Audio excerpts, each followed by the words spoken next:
खबरों से जुड़े रहने के लिए आप हमारे YouTube चैनल सिंगरौली की आवाज को सब्सक्राइब करें। नए अपडेट्स के लिए बेल आइकॉन का बटन दबाएं। नमस्कार, मैं अतुल दुबे हूँ। आप देख रहे हैं सिंगरौली की आवाज़ न्यूज़ और इस वक्त हम मौजूद हैं सिंगरौली जिले के जिला चिकित्सा एवं स्वास्थ्य अधिकारी के कार्यालय में। यहाँ पर सीएमएचओ ऑफिस में हैं और आज जो तस्वीर है वो कहीं न कहीं आपको नई तस्वीर दिखाई देगी। निश्चित रूप से पुराने जो सीएमएचओ थे आरपी पटेल, उनका तबादला रीवा उप संचालक के लिए हो गया है और नए सीएमएचओ आज डॉक्टर एनके जैन होंगे। उन्होंने खुद इस बात की पुष्टि की है कि एज़ अ सीएमएचओ आज से वो ज्वाइन कर रहे हैं। आइए उनसे बातचीत करते हैं और जानते हैं कि वो कार्यकाल को लेकर के क्या कुछ कहते हैं। पहले तो डॉक्टर साहब आपको बधाई हो और इसके बाद ये बताइए कि क्या कन्फर्म है कि आप एज़ अ सीएमएचओ आज यहाँ काम कर रहे हैं? हाँ जी, चूँकि मुझे 22 तारीख को आदेश प्राप्त हुआ और उसके बाद फिर मैंने भोपाल में उच्च अधिकारियों से बात की और उनसे हमने पूछा इस आदेश के बारे में, तो उन्होंने कहा कि ये आदेश सही है।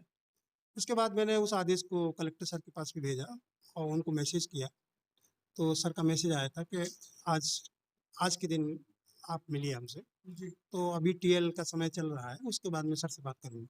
सर, सिविल सर्जन पहले आप रह चुके हैं इस अस्पताल में, आपको पूरी जानकारी है कि कैसे काम करना चाहिए। सिविल सर्जन भी एक महत्वपूर्ण पद होता है अस्पताल की व्यवस्थाओं को देख-रेख करने के लिए और सीएमएचओ का एक अलग प्रभार है।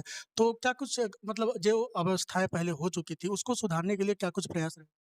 बिल्कुल, निश्चित तौर से चाहे चाहे सीएमएचओ हो या सिविल सर्जन हो, बेसिकली स्वास्थ्य विभाग की ये मोरल ड्यूटी बनती है कि जो हमारे समाज के गरीब तबके के लोग हैं, उनको ज़्यादा से ज़्यादा बेहतर स्वास्थ्य सुविधाएँ प्रदान की जा सकें। इसीलिए विभाग का गठन किया गया है और इसके लिए हम पूरा प्रयास करेंगे कि ट्रॉमा अस्पताल की भी व्यवस्थाएँ सुधरें और फील्ड में भी लोगों को अच्छा उपचार और अच्छी स्वास्थ्य लाभ मिल सके। बिल्कुल स्वास्थ्य लाभ मिल सके। 5 महीने से सर बहुत पहले से स्थिति खराब हो चुकी थी। जैसे सुरक्षा गार्डों की पेमेंट की बात करें, बाढ़ वाय की बात हो, बाढ़ आया की बात थी। इसके अलावा तमाम सफाई कर्मियों की कोविड के जैसी इस महामारी में पेमेंट रोक दी गई थी। क्या कुछ वजह हो सकती है और आगे आप क्या करेंगे? इसमें बेसिकली क्या रहता है, जो भी आउटसोर्सिंग के स्टाफ हैं उनका फंडिंग जो होती है वहाँ राज्य शासन के द्वारा दी जाती है।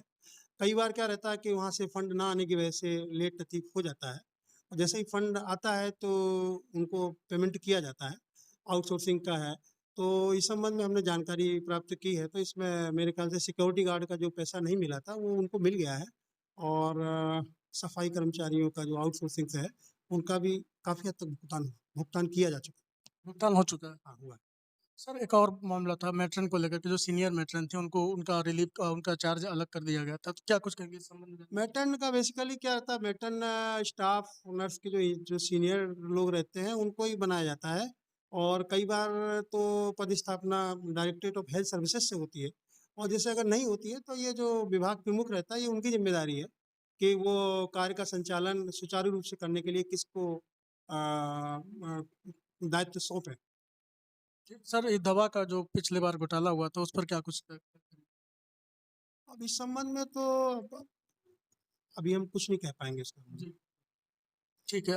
इसके अलावा सर आपको नई ज़िम्मेदारी मिली है, स्वास्थ्य विभाग लगातार पिछले 4-5 महीने से काफ़ी अव्यवस्थाएँ हो चुकी थी और कोविड एक अलग मामला है, तो उसमें क्या कुछ निश्चित रूप से अभी ये समय चल रहा है, वो कोविड महामारी का समय चल रहा है और प्रदेश क्या पूरे देश में हर जगह केस निकल रहे हैं और ये एक बहुत बड़ी गंभीर समस्या है और गवर्नमेंट की प्रायोरिटी ये है कि सबसे पहले हम कोविड को कंट्रोल करें और आइसो इसका मेन यही है कि केस का डिटेक्शन बढ़े हमारा, केस जितना जल्दी हम उसको चिन्हित कर सकें और उसको आइसोलेट कर सकें, ये हमारी स्ट्रेटजी है और ये स्ट्रेटजी अगर हम जितना अच्छी तरह से कर पाएंगे उतनी अच्छी तरह से हम कम्युनिटी स्प्रेड को रोक पाएंगे। ये बेसिक फंडा इसका है। तो कम्युनिटी स्प्रेड रोकने के लिए हम ज़्यादा से ज़्यादा टेस्टिंग के लिए ध्यान देंगे और टेस्टिंग ध्यान दे करके जो संक्रमित लोग हैं उनको आइसोलेट करके और उनको ट्रीट करके उनकी जान बचाएंगे और कम्युनिटी में स्प्रेड ना हो इसका ध्यान रखा जाएगा। सर कुछ कुछ डॉक्टरों का मानना है कि जैसे कि उनको स्पेशल वहाँ से क्लिनिक से जब जाँच-वाँच के लिए वो लिखते हैं तभी वो यहाँ अस्पताल में इलाज करते हैं। ऐसे कई मामले आते हैं, लेबर रूम की काफ़ी स्थिति जर्जर हो चुकी है, खराब हो चुकी है, उसको लेकर के क्या?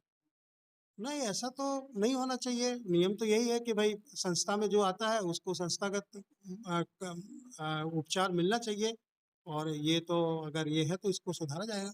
ड्यूटी डॉक्टरों की भी कभी-कभी देखते हैं कि लापरवाही होती है, वो उपचार अब वो बात तो सही है, चूँकि क्या लोग कम हैं, लोड ज़्यादा है, वर्कलोड ज़्यादा है, तो कभी झल्लाहट होना एक स्वाभाविक रहता है। जो कमियाँ होंगी उसको पूरा करने का प्रयास करेंगे। कमी पूरा करेंगे। बिल्कुल, तो ये थे डॉक्टर एन के जैन जी और ये सीएमएचओ पद के लिए आज ज्वाइन कर रहे हैं। निश्चित रूप से हमारे सवालों का बहुत ही सहजता से इन्होंने जवाब दिया है। निश्चित रूप से आने वाले समय में स्वास्थ्य विभाग की जो लापरवाही थी, पिछले 4-5 महीने से अव्यवस्था हो चुकी थी, इस अस्पताल की हालत खराब हो चुकी थी, उसको सुधारने के लिए एक भरोसा दिया है कि जो भी कमियाँ होंगी उनको हम दूर करेंगे और समाधान करेंगे। एक उम्मीद के साथ नए सीएमएचओ आज ज्वाइन कर रहे हैं। आप जॉइन कर रहे हैं। अब देखना होगा कि आने वाले समय में क्या कुछ बदलाव होता है। कैमरामैन विवेक के साथ अतुल दुबे, सिंगरौली की आवाज़।